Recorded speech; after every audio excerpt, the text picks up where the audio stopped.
The sun hadn't yet crested the distant mesas, but the town of Red Hollow was already stirring. Dust swirled in the streets, kicked up by the slow shuffle of a few early risers. A milk wagon creaking past, the clang of the blacksmith hammering iron, and the distant bark of a dog chasing shadows. Into this quiet, weathered town rode a lone rider, a man whose broad shoulders carried the weight of loss and a past he couldn't outrun. His name was Samuel Kane, and he rode with a coffin strapped across the back of his horse. The townsfolk watched silently from the doorways of wooden storefronts, their eyes heavy with curiosity and unease. They knew the man's family, knew the whispers that followed him like a shadow. His younger brother, Daniel, had gone east 2 years prior, chasing a fortune that never materialized, and now Samuel was returning to bury him. There was a coldness in Samuel's eyes, that day a grief sharpened by suspicion. As the horse's hooves crunched across the wooden planks of the main street, Sheriff McCall stepped out of his office, a tall, steady man with a weathered face and hands that had seen more gunfire than most. He tipped his hat slowly, his voice calm but curious. "Samuel Kane," he said, "didn't expect to see you back in Red Hollow. Especially like this." Samuel halted, his gaze on the sheriff, steady and unblinking. "I came to bury my brother." His voice was low, carrying the weight of grief and a warning, though he did not yet know the danger lingering beneath the sheriff's calm exterior. The sheriff's eyes narrowed slightly. "You come with news, or questions?" Samuel's hand instinctively rested on the grip of his revolver. It had been months since he had felt this kind of unease, but something in the sheriff's tone unsettled him. "I came to bury him," Samuel repeated, but this time the words were heavier, like stones thrown into still water. Inside the coffin, wrapped in simple canvas, lay Daniel Kane. Samuel had tracked him through towns and rivers, through letters that spoke of failed promises, until he finally found his brother in a town 3 counties east, shot in a gambling dispute that had spun out of control. Samuel had done what he had to do to retrieve him, but now the journey back to Red Hollow felt more perilous than any gunfight he had ever faced. He tied the horse to a post outside the town's only hotel and began walking, his boots kicking up clouds of dust, each step echoing through the silent streets. Children peeked from behind shutters, and women drew curtains, sensing both the sorrow and the storm of trouble that accompanied him. He carried grief in his chest, but also a question: why had Daniel really been killed? And who in this town knew more than they let on? Samuel paused outside the saloon, the doors swinging slightly in the warm morning breeze. He could hear the faint murmur of voices inside, laughter and clinking glasses. He didn't go in, he couldn't yet. Not while suspicion hung thick in the air like smoke from a long-extinguished fire. A small, frail voice broke the silence. "Mr. Kane." Samuel turned, and there she was. Clara, the widow of his old friend Thomas. She held a child, a girl with her father's eyes, and she looked at Samuel with a mix of fear and hope. He told me you'd come," Clara said softly. "Daniel. He never spoke of trouble, but the men in the East, they were dangerous. Did you know?" Samuel swallowed hard, the memory of his brother's final night flashing before him. A gunfight in a back alley, Daniel's blood staining the floorboards, the smell of smoke and iron, and a single whisper: "Protect her, if anything happens." His jaw clenched, and, for the first time since leaving, tears burned his eyes. "I didn't know," he admitted quietly, "but I will. I'll protect her." Clara's grip on the child tightened, her eyes searching his. Samuel felt a pull in his chest, a duty, a promise beyond grief. But before he could speak further, the sheriff appeared at the edge of the street again, his shadow stretching long in the morning sun. "Samuel," the sheriff called, his tone measured, but there was steel beneath it. "We need to talk about your brother. And before you reach for that gun, I need an answer. Who killed him?" The words hit Samuel like a whip. He froze, his hand on the revolver, heart hammering in his chest. The coffin behind him was more than a box of wood, was a symbol of unfinished business, of secrets that could unravel the town's fragile peace. And now, the sheriff's question demanded a choice: trust the law, or trust his instincts. Honed through years of surviving the West, Samuel's eyes darted along the empty streets, past the flickering shadows of shop signs, to the windows where townsfolk peeked, silent witnesses to the tension building like storm clouds over the horizon.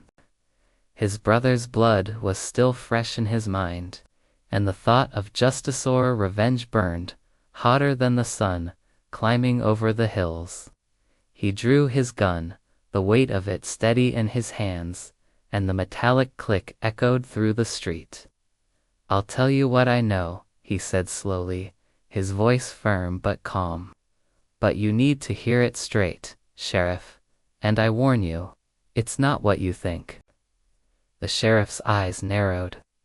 "Go on," he said, his voice taut. Samuel exhaled slowly, glancing down the street, where shadows were already stretching longer. "It's not just about Daniel. It's about everything he got caught in. And if we don't act fast, more blood will spill before the sun sets tonight." A tense silence fell. The townsfolk held their breath. The wind paused in the dusty street, and even Clara's child sensed the weight of the moment.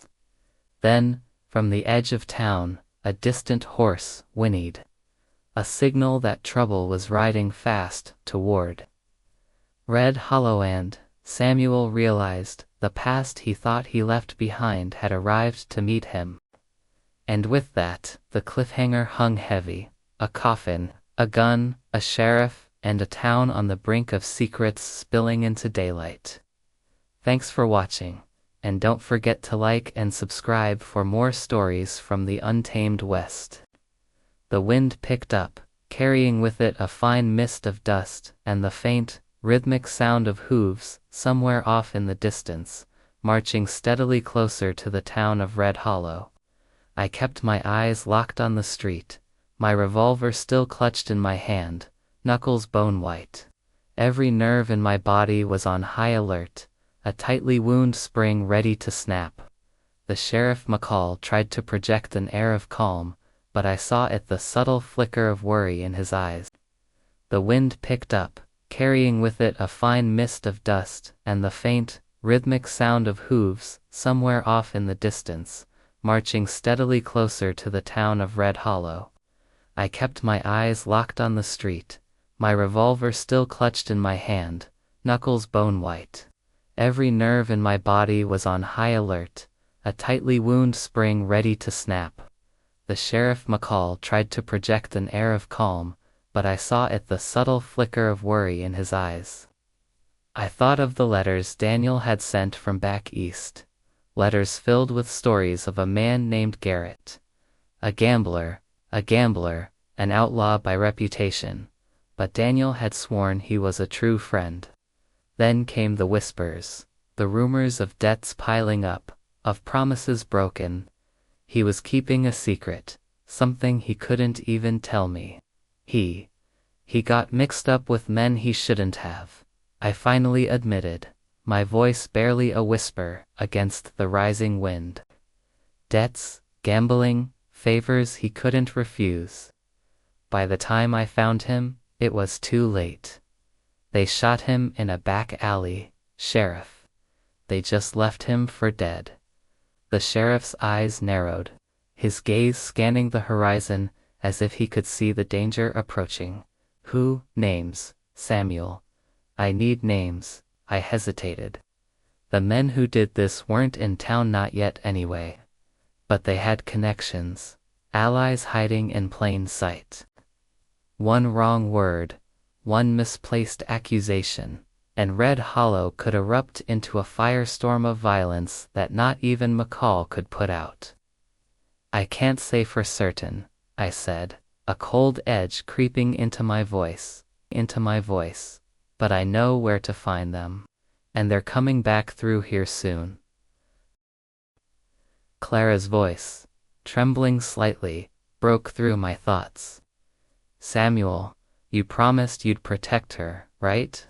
She lifted her daughter a little, a silent reminder of the promise I'd made, of the weight I now carried. I will, I said, my voice cracking just enough to betray the raw grief I was trying so hard to contain.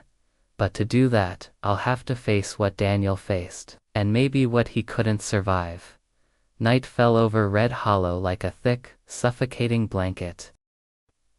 Clara's voice, trembling slightly, broke through my thoughts. Samuel, you promised you'd protect her, right? She lifted her daughter a little, a silent reminder of the promise I'd made, of the weight I now carried. I will, I said, my voice cracking just enough to betray the raw grief I was trying so hard to contain. But to do that, I'll have to face what Daniel faced, and maybe what he couldn't survive. Night fell over Red Hollow like a thick, suffocating blanket. Clara's voice, trembling slightly, broke through my thoughts. Samuel, you promised you'd protect her, right? She lifted her daughter a little, a silent reminder of the promise I'd made, of the weight I now carried. I will, I said, my voice cracking just enough to betray the raw grief I was trying so hard to contain. But to do that, I'll have to face what Daniel faced, and maybe what he couldn't survive. Night fell over Red Hollow like a thick, suffocating blanket. Clara's voice, trembling slightly, broke through my thoughts. Samuel, you promised you'd protect her, right? She lifted her daughter a little, a silent reminder of the promise I'd made, of the weight I now carried. I will, I said, my voice cracking just enough to betray the raw grief I was trying so hard to contain. But to do that, I'll have to face what Daniel faced, and maybe what he couldn't survive. Night fell over Red Hollow like a thick, suffocating blanket. Clara's voice, trembling slightly, broke through my thoughts. Samuel, you promised you'd protect her, right? She lifted her daughter a little, a silent reminder of the promise I'd made, of the weight I now carried. I will, I said, my voice cracking just enough to betray the raw grief I was trying so hard to contain. But to do that, I'll have to face what Daniel faced, and maybe what he couldn't survive. Night fell over Red Hollow like a thick, suffocating blanket. The town grew quiet as its residents shuttered their windows and bolted their doors, their whispers carrying through the thin walls tales of the Kane brothers' past, of fights and debts, of a loyalty tested to its breaking point. McCall and I moved through the empty streets like ghosts, our boots silent on the dusty ground. Every darkened doorway felt like a potential ambush, every window a hiding place for someone waiting to spill more. McCall and I moved through the empty streets like ghosts, our boots silent on the dusty ground. Every darkened doorway felt like a potential ambush, every window a hiding place for someone waiting to spill more blood. Hours passed in a state of heightened alert. Eventually, I returned to the hotel room. The coffin, still secured, was a constant, grim reminder of my failure. I knew I wouldn't sleep, not tonight. Not with men riding toward this town, not with secrets clawing their way into the open. Then, I heard it. A faint, hesitant tapping at the door. I froze, every muscle tensing. I spun around, my hand already on the cool metal of my revolver. Beside me, Clara's daughter clutched her mother's skirt, her young eyes wide with an instinctual fear, sensing the storm just before it broke. "Who's there?" I called out, my voice low and steady. A soft, trembling voice answered from the other side. "It's me, I think. I think your brother tried to protect me." My eyes widened. I pulled the door open, and a girl, no older than 16, stepped into the lamplight. Her face was smudged with dirt, her clothes torn and ragged from the road, but her eyes were sharp, filled with a desperate combination of fear and hope. Clara gasped, her hand flying to her mouth. "Samuel, is this—" "Yes," I said, my jaw tightening as I looked from the girl to the coffin and back again. "This is who Daniel wanted me to protect." But before I could process what this meant, before I could ask a single question, a shot rang out. The sound tore through the hotel, shattering the fragile calm of the night. It was deafening, violent. I dove for cover, pulling the girl down with me as the sheriff reacted a split second later. Dust and splinters of wood exploded into the air as the world erupted into a storm of chaos and gunfire. My heart hammered against my ribs. My brother's death hadn't been an end. It was a beginning. It had set something terrible in motion, and now the past had come riding back into Red Hollow on a wave of lead and gunpowder. A girl to protect, a town under siege, and a storm of vengeance and secrets were about to consume us all. The fight for Daniel wasn't over. It had just begun. Thanks for watching. If you want to see what happens next in Red Hollow, make sure to subscribe and hit that notification bell so you don't miss the next chapter. See you then. The first light of dawn crept over the horizon, painting the mesas in gold and casting long shadows across Red Hollow. I stood at the edge of town, my revolver heavy in my hand, my eyes scanning the silent streets. The girl Daniel had tried to protect, huddled close to Clara, her tiny hand clutching his coat like a lifeline. The sheriff moved beside me, quiet and tense. He was ready, but we both knew this day would test everything we had. The town was eerily silent. Even the wind seemed to hold its breath. My mind raced through the last 2 years, the letters, the desperate search, Daniel's last words, and my promise to protect this girl at any cost. Now, the moment of reckoning had arrived. A rider appeared on the horizon, moving fast, kicking up a cloud of dust. I squinted. It was Garrett, the man who had trapped Daniel in a world of gambling, debt, and danger. He wore a smug grin, but I could see the caution in his eyes. Behind him, 3 more men followed, all armed, all dangerous. The weight of inevitability pressed down on me. "Samuel Kane," Garrett's voice echoed across the empty street. "You brought the girl, eh? Thought you could hide her, thought you could run, but Red Hollow's a small town. Secrets don't last." My jaw tightened. "This town isn't yours, and Daniel's blood will be the last you spill." My hand rested on my revolver, but I held back. Not yet. I had to be smart, careful. Every life here depended on it. The sheriff stepped forward, his voice firm. "It ends today, Kane. No more running. We face this together." Garrett let out a sharp, cruel laugh, and his men spread out, circling us, cutting off any escape. But my choice was already made. My aim wasn't reckless, killing it was protection. Every lesson learned on the frontier, every narrow escape and heartbreak, had led me to this very moment. The confrontation began with a single shot, not from me, but from Garrett. Chaos erupted. Dust swirled as guns fired, wood splintered from the hotel shutters, and the town became a theater of life and death decisions. I moved with precision, blocking attacks, shielding the girl, and maneuvering toward Garrett. The battle felt endless, the heat of my anger and grief coiling in every shot.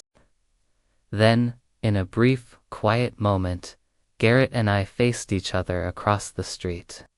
Sweat ran down my face, the memory of Daniel's coffin and my promise to the girl heavy in my chest.